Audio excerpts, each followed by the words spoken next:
Hey, I'm Noodle Yeti.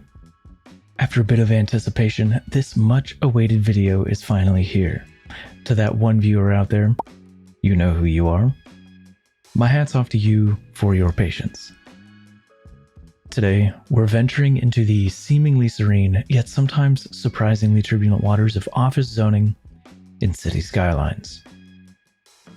Designed to feed the industrial demand, yet subtly keeping traffic chaos at bay, office zones are an ingenious solution.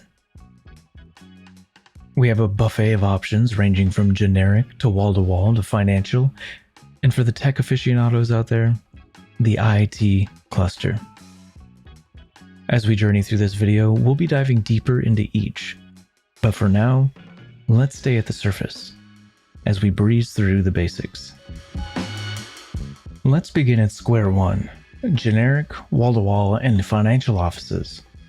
These guys go through 3 stages of growth. And what do they need to level up? Nearby city services, land value, and a population with a penchant for knowledge. Now, the IT cluster is a different beast, comfortable in its own skin with just a single level and a sole demand for education. In my book, there's nothing like zoning types that are low maintenance. So commercial zoning, you're a gem. I truly appreciate this buffet of options, especially when one of them keeps my city services budget in check. But Noodle, we're well versed with the basics. We're here to make moolah, said some viewer probably, and I hear you loud and clear. We're all here to make money, to expand our horizons, build cities that are bigger, stronger, and yes, ringing those cash registers. Well, you asked for it, folks. The tier list it is. Kicking them off, we have the generic offices. Let's just say when it comes to income, they're not exactly the Warren Buffett of the office world. So, I'll be slamming these in dead last. Coming close to this, we've got the wall-to-wall offices. They fare better, but by a margin that's just a smidge. During my test, they outperform generics, but just by a hair's breadth. Because of this, I'm gonna keep them in the same tier, but just place them one space higher.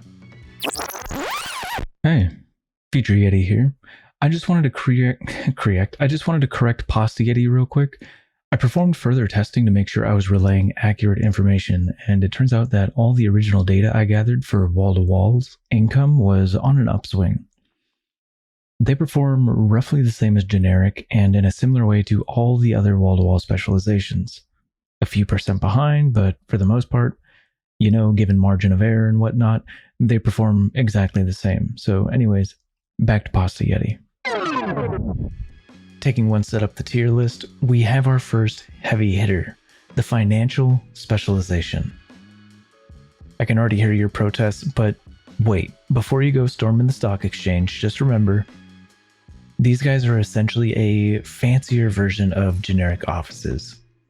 But throw in a nearby stock exchange and they start raking in profits, surging ahead by a 50% margin compared to the other two. We'll delve into the interesting bits of this later in the guide. But for now, coming in hot, we've got the IT cluster. But wait, there are 2 spots vacant, you say. Where could I possibly place these? Well, how about S tier? I know, I can see some of your eyebrows raising, but hear me out. My test started with these offices leading by a 10 to 20%. As I continued, and trust me, I'll get into the juicy details later, something remarkable happened. They started to double the income of generic and wall-to-wall offices. It was mind-blowing, hence the S-tier spot. They not only rake in the dough, but they also save on service costs. And for this, feel free to go ahead and, for more on this, I should say, feel free to hop around the timestamps below. But surely there's more to the story than just money, isn't there? Let's roll up our sleeves and dive into the mechanics. let's tackle generic and wall-to-wall together. And the secret is, are you ready for it? Just set it and forget it. That's really all there is to it. Unless you're on the lookout for a specific building or height, these two are the only zonings with the same level of simplicity as residential. Oh, but I did mention some intriguing information about financial, didn't I? Financial offices. Our first problem child in testing. Let's call this and the next section my trauma dumps, where I'll share my tales of trial and error. Don't worry, I will make it worth your while. I started testing on a small scale, comparing income between zonings. Things seemed to scale well until financial offices came into play, with theirs matching the generic ones. Then I remembered our trusty friend, the stock exchange, and how it boosts nearby financial district income.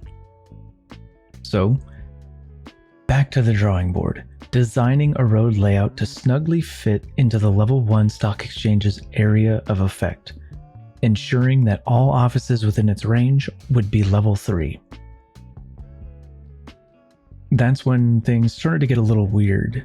Income would jump by 10% whenever I upgraded the stock exchange. Odd, considering the tooltip for the level 1 reads something about a 2% increase, and each upgrade only adding 1 more percent. I brushed it off as just my bad math, but then came the second twist. Their income kept dropping. You see, every income in this game fluctuates, so I was expecting it to bounce back, but no. Confused, I just upgraded the exchange again, and each time the income spiked and then slowly dropped. Finally, I thought I had it figured out. You see, the tax income from zoned buildings tends to drop after a certain point. And since it took me so long to zone in this entire area of offices, I thought maybe the offices were dropping their earnings slowly as time went on. I was a little frustrated, but I decided to do what any good scientist does. I went to lunch. Lo and behold, when I got back, the income had finally bottomed out.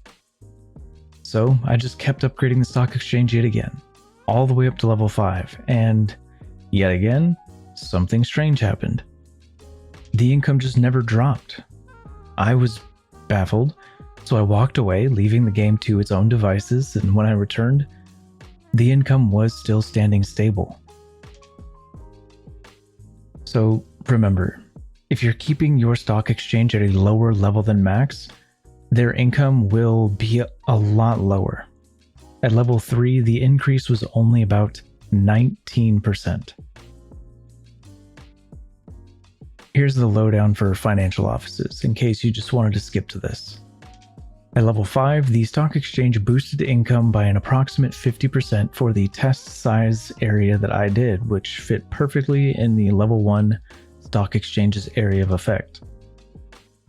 The exchange's effects diminish the farther the offices are. With the, say for instance, the level 1 with 2% would be all directly around it, and 1% as you go farther out, and so on and so forth as you level it up. At level 5, the stock exchange upkeep is 2,240 per week, so make sure you have enough offices to break even if you want to upgrade that high. And lastly, without the stock exchange, these simply act as generic office reskins. And that's financial offices for you. Now on to my personal favorite. IT Cluster, the standalone powerhouse that doesn't need nearby services. Its income seems to be based upon the goods they supply to your city. That's right, they provide commercial goods. And guess what? They don't need roads to distribute them, so no extra traffic. These are the block's unrivaled kings. In my original small block testing, they were outdoing the rest by about 10 to 20%. However, as you know, my financial offices test threw a curveball, so I had to expand the scale. With the IT clusters needing ways to export their goods, I added a cargo train, a few warehouses, and commercial buildings. I let it run for a bit, and then returned to check in on it. At this point, they were falling behind by about 40%. I was stumped, and I watched helplessly. And on top of that, soon they started complaining about not enough buyers for goods. Despite having export options, warehousing, and a ton of commercial, it just didn't work. That's when I noticed the warehouses were not exporting. I tried changing their settings, adding more warehouses, cargo exports, but no luck.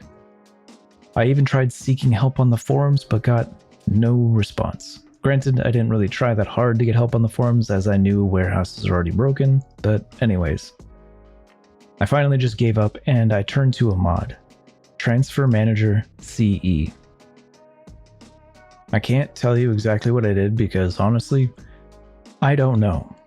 All I know is that IT clusters need a lot of buyers to reach their full potential, and without the warehouses working to send to the exporting options, things were just falling apart, and I think just installing the mod really helped.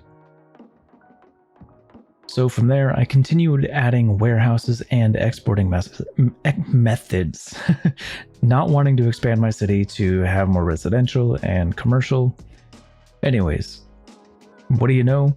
The IT cluster outdid the fully upgraded financial district by a ton, by a lot.